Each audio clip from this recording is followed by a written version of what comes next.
আসসালামু আলাইকুম বন্ধুরা, আজকে আর একটি নতুন রেসিপি আপনাদের সাথে শেয়ার করতে যাচ্ছি। যদি রেসিপিটি ভালো লাগে অবশ্যই লাইক কমেন্ট শেয়ার করে যাবেন। তো এটা হচ্ছে ওয়ান সিজন শাক, এটা হচ্ছে কলই শাক। এই শাকটা শুধু শীত মৌসুমে পাওয়া যায়। এটা বাংলার প্রতিটি মানুষ খুব প্রিয় এবং খুব পছন্দ করে এই শাকটা খায়। হয়তো হাতে গোনা 2-4 জন লোক নাও পছন্দ করতে পারে। আমার জানা মতে সবাই এই শাকটা 100-100 পছন্দ করে। তো যাই হোক, এগুলো হচ্ছে বাজার থেকে কিনে নিয়ে আসা শাক। এই শাকগুলোকে এখন আমি ভালো মতো বেছে নিব। তো এই শাকটা কীভাবে বেছে নিতে হয় সেটা আপনাদেরকে দেখাই দিচ্ছি। এই যে দেখেন, এই শাকের মধ্যে যে একটা মূল আগা আছে, সেই মূল আগাটাকেই শুধু নিতে হবে। এর বেশি কিন্তু নেওয়া যাবে না, কারণ এর বেশি অংশগুলো শক্ত হয় এবং সেগুলো সিদ্ধ হবে না, খেলে হজমও হবে না। তো এই যে মূল আগা, যে এই এতটুকু করে বেশি এই এতটুকু নিতে হবে। এর বেশি কোনো ক্রমে নেওয়া যাবে না, তাহলে ঘাস ঘাস লাগবে, সিদ্ধ হবে না, খাওয়াও যাবে না, হজমও হবে না, সমস্যা আছে। এই জন্য বাছার সময় খুব হুঁশিয়ার। তো শাকগুলো বেছে নিচ্ছি। দেখেন এই যে এগুলো হচ্ছে ময়লা। তো এখানে আধা কেজি শাক আছে, মানে অর্থাৎ হাফ কেজির থেকে বেশি পরিমাণটি আসলে ফেলে দিতে হয়েছে। আর এখানে অল্প কিছু পরিমাণ আছে। এই যে এটা হচ্ছে মূল আগাটা, এই মূল আগাটাকেই নিব এবং এটাকে ধুয়ে সুন্দর কুচি কুচি করে কেটে নিব আমি। তো আমার শাকটা কাটা হয়ে গেছে। দেখেন, এইবার আমি শাকটাকে রান্না করে নিচ্ছি।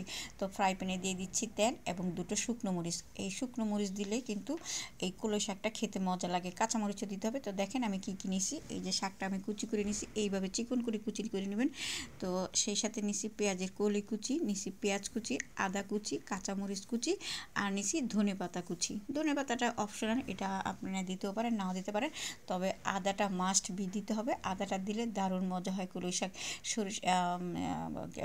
শুকনা মরিচ এবং আদা, এই দুইটা জিনিস যদি আপনি এই শাকের সাথে অ্যাড করেন, তাহলে এটা দিয়ে আপনার ভাত খেতে হবে পেট ভরে। আজকে আর কোনো তরকারি লাগবে না, এই শাক দিয়ে আপনার ফুল ভাত খাওয়া হয়ে যাবে, আমি গ্যারান্টি দিচ্ছি।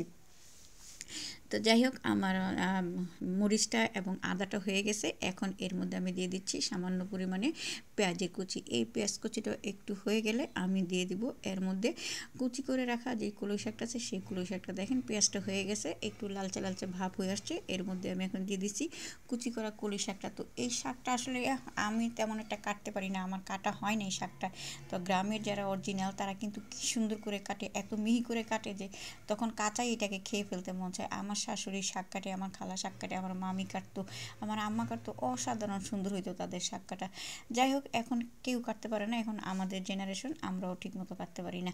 তো যাই হোক, এখন শাকের মধ্যে পেঁয়াজ কুটি দিয়ে দিচ্ছি, কাঁচামরিচও দিয়ে দিচ্ছি। তো এই শাকটা কিন্তু খুবই ঝটপট রান্না করতে হবে, মানে চুলার আঁচটা বাড়িয়ে দিয়ে রান্না করতে হবে, ধিম চুলা রান্না করা যাবে না, তাহলে শাকটার স্বাদ নষ্ট হয়ে যাবে। এবং এটা খুব ঝটপট হয়ে যায়, সময় লাগে না, শুধু প্রসেসিং করতেই সময় লাগে আর কি।